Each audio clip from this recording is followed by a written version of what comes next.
Folks, look, I've seen a lot of smoke screens in Brazilian politics, But this one now, how poorly done it is, huh? Really poorly done. I didn't fall for it. I hope you don't fall for it either. Let's remember the sequence of events first. They lobbied in the United States against Brazil itself. Yes, against Brazil itself. And what was the result?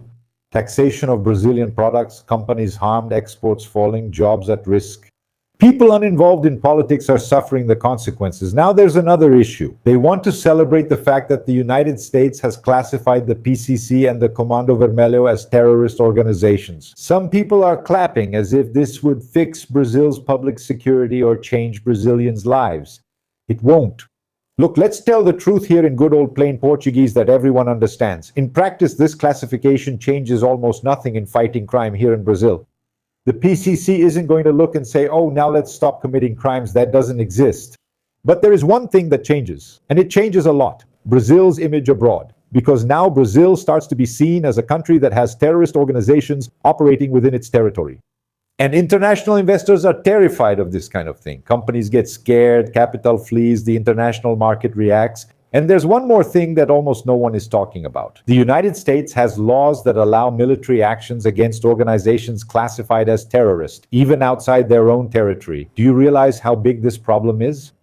Who's behind this? The Bolsonaro family, once again acting against Brazil to defend their own interests. And Eduardo Bolsonaro and Paulo Figueiredo are turning the United States into a sort of anti-Brazilian embassy.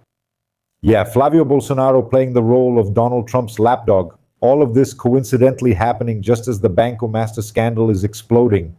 But I haven't forgotten that Flavio Bolsonaro asked Daniel Vorca for 134 million reais. I haven't forgotten that 64 million were released. I haven't forgotten that part of this money ended up in the United States.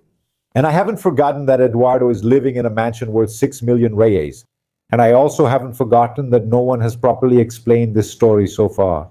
There's no point in making up stories or creating international headlines to change the subject because the scandal is out there and will remain for some time.